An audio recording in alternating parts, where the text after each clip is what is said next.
Hey, what's going on, guys? The Horror Man back for the ABCs of Horror Challenge with my review of I Saw What You Did.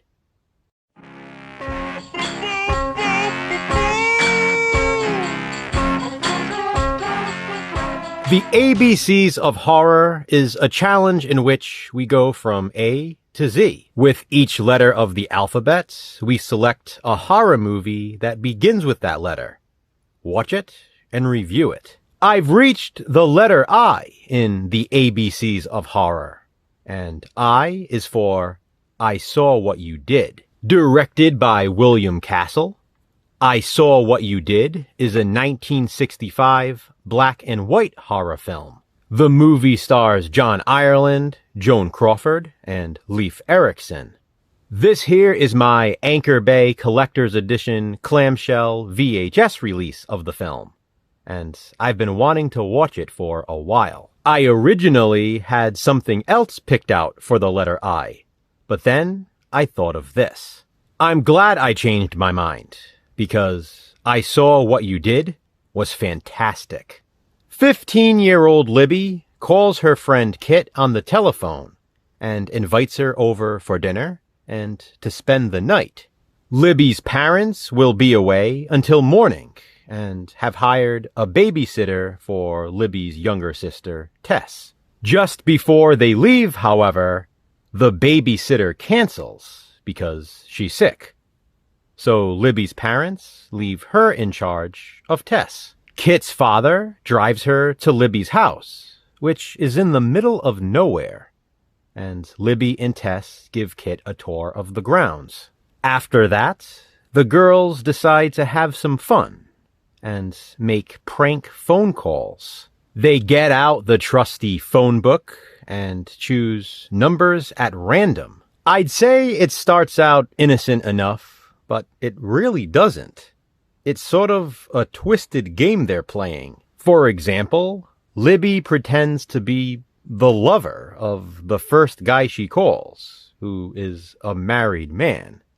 So you can't imagine his wife would be happy about that call. Of course, they are just teenagers messing around, along with young Tess. Eventually, though, they commit to saying, I saw what you did, and I know who you are, to whomever answers the phone. Unfortunately, they end up randomly choosing the wrong number. They say it to a man named Steve, who just got done murdering and burying his wife. Now, the cold-blooded killer thinks someone caught him in the act. Through a series of events, which I won't spoil, Steve finds his way to Libby's house. I Saw What You Did has an approximate runtime of only an hour and 22 minutes, so I don't want to give too much away here. This, in my opinion, was a brilliant, suspenseful horror flick. It maintains a great balance of building suspense and being a fun film of teenage angst. The opening scene is pretty awesome when Libby is inviting Kit over to her house. She calls her on the phone, and we get a split screen of the two of them in their own houses. Our point of view as the viewers, however, are through a pair of eyes. The left eye being Libby on the phone, and the right eye being Kit on the phone. I thought this was really clever, considering the title, I Saw What You Did. It was definitely a unique use of split screen. The girls are really good in their roles. In fact, everyone is in this. I love that we're sort of seeing three stories unfold at once.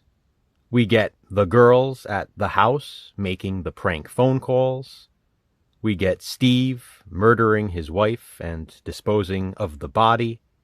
And we get Libby's parents, who have been trying to get in touch with the girls all night long. Of course, they can't, because the phone line is busy with all of the prank phone calls. Taking place at night, the movie is very atmospheric. There is plenty of mist in the outdoor shots. Libby's house is really nice, and like I said, it's out in the middle of nowhere. This obviously makes it scarier when Steve arrives.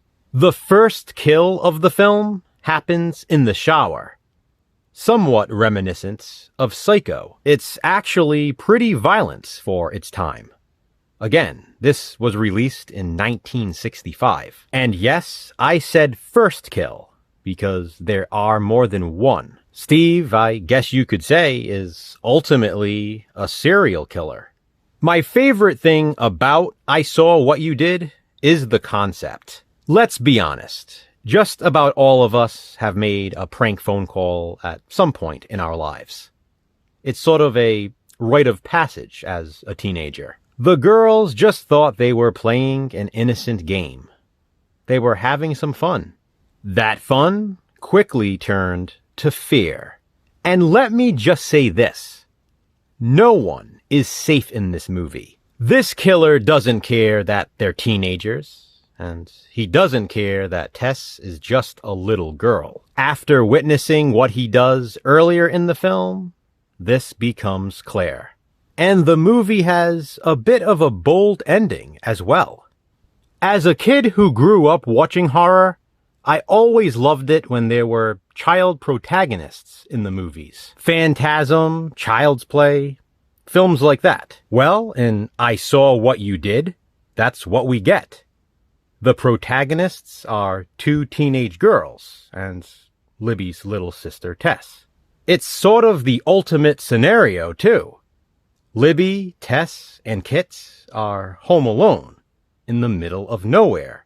And Libby and Tess's parents are almost 100 miles away. The girls are worried about getting in trouble for something that happens earlier in the film, and Libby is responsible for her younger sister. There is already a lot at stake, and then add in the fact that there's a killer on the loose after them. We were all kids at one point in time, so I'm sure we can all empathize with the characters. No matter what I say about this movie, though, I won't do it justice. It's just that good.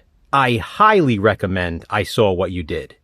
And not just to horror fans, to movie fans in general. I think this is a film that anyone could appreciate. It's a classic spooky tale, perfect for a stormy night. Or any time, really. Just watch it, and hopefully you'll agree. I Saw What You Did, in my opinion, is a hidden gem horror classic. And it's a shame no one really talks about it. I'm happy I watched it for the ABCs of horror. Please be sure to check out everyone else participating in the challenge as well. Have you seen I Saw What You Did? If so, what do you think of it? Comment below and let me know. Which horror movie beginning with the letter J will I review for the ABCs of horror? Check back soon to find out. Until then, remember, physical media matters. Thanks for watching, guys. Hit that thumbs up and be kind, subscribe.